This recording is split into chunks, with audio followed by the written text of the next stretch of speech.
Hey all, Glenn Kirshner here. I want to take just a few minutes today to talk about hope, to talk about some good news, because a bill was just favorably voted out of the House Judiciary Committee called the Homicide Victims' Families' Rights Act. There are more than 250,000 unsolved homicides in our country. That's 250,000 families who quite literally sit by the phone every day waiting for a call to come from a detective, an investigator, an agent, saying, "We have a break in your son's murder case, or your daughter's murder case, your spouse's case, your partner's case, your parents' case, your grandparents' case, your loved one's case." And for those 250,000 families, I can tell you, friends, those calls almost never come.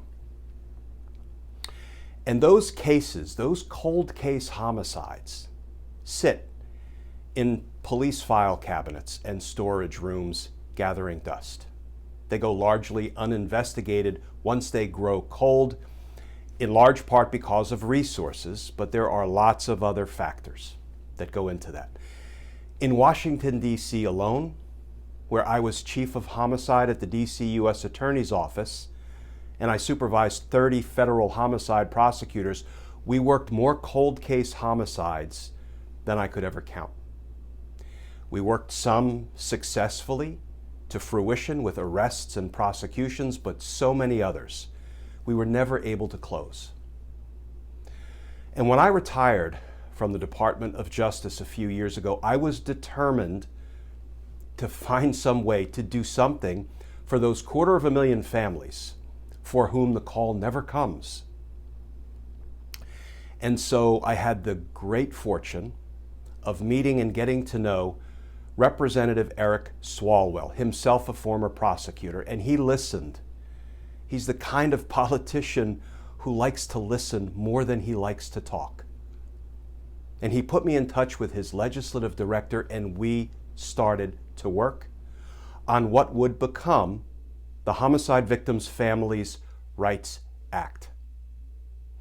And it is a bill, and it will soon be a federal law because it has bipartisan support, that gives homicide families a statutory right, a legal right, to have their loved one's cold case homicide reviewed and reinvestigated after 3 years.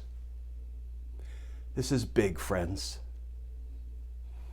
And yes, this is federal legislation, and there aren't that many federal cold case homicides, but this hopefully will now follow the same path as two other important, groundbreaking victims' rights laws: the Crime Victims' Rights Act, brought on the books federally in 2004, and the Sexual Assault Survivors' Rights Act. Once those two laws were passed federally, they became models for the 50 states to adopt and to bring real help to homicide families, to victims of crime. And that is what we envision for this federal law, the Homicide Victims' Families' Rights Act. Get it on the books federally, push it out to the states, and do some good, do some real good for those 250,000 homicide families who are suffering mightily. I worked with homicide families for 22 of my 30 years, and they live in my heart. These are people who get a call one day that their son is not coming home from school. Their spouse is not coming home from work because they've been taken by violent crime.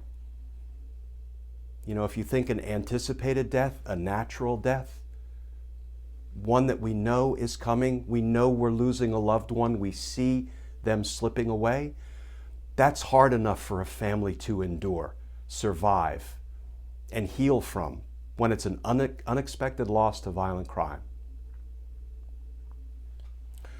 So I'm going to ask you to just watch this short video. It is of Congressman Swalwell reporting out the incredibly good news that the Homicide Victims' Families' Rights Act is been favorably voted out of the House Judiciary Committee, and he's good enough to acknowledge and thank me for the work I did with his office to make this a reality. And if I can just say to the 250,000 homicide families out there, there is hope. And help is on the way. Thank you, Mr. Chairman, for convening this important markup. As you know, every year, countless families leave mothers, countless homicides leave mothers and fathers without children, spouses widowed, and sons and daughters without parents. As we enter the holiday season, they're even more reminded of the emptiness in their homes.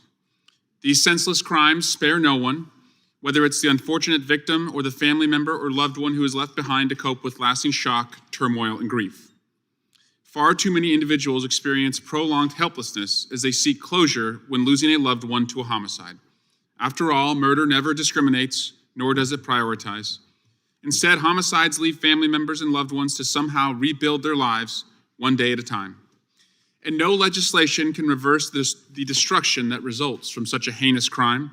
It is still incumbent upon us to pass laws that expand justice and demand accountability. Special care is especially needed for cold case crimes. The FBI Uniform Crime Report estimates that 250,000 homicide cases are currently unsolved.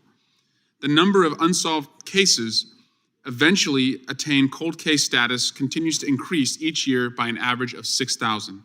And according to a Council on Criminal Justice FBI reports, unsolved murder cases hit a new high in 2020, with clearance rates falling well below 50%. As a former prosecutor, I saw firsthand the challenges of investigations running cold, without readily identifiable suspects and where all probative leads were exhausted. Unsolved cases drain resources, resulting in higher burdens on law enforcement agencies across the board.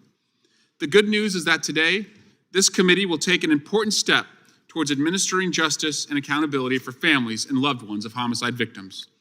My legislation with Representative Mike McCall from Texas, the Bipartisan Homicide Victims Families' Rights Act, would empower family members and loved ones to continually work with law enforcement to seek justice once a homicide investigation achieves cold case status. This legislation would require reviews and reinvestigations of homicide files upon request of a loved one or family member 3 years after a case goes cold. This would include a complete re-examination of the file and accompanying evidence, new or renewed interviews with potential subjects and witnesses, and other methods to possibly find missteps. Improvements in technology, resources, and evidence-based techniques will better equip law enforcement agencies with the tools they need to review files under a novel lens, one that would assist in identifying new leads and witnesses to solve crimes and obtain justice that victims' families and loved ones so rightfully deserve. This legislation makes a promise that no victim will ever be forgotten.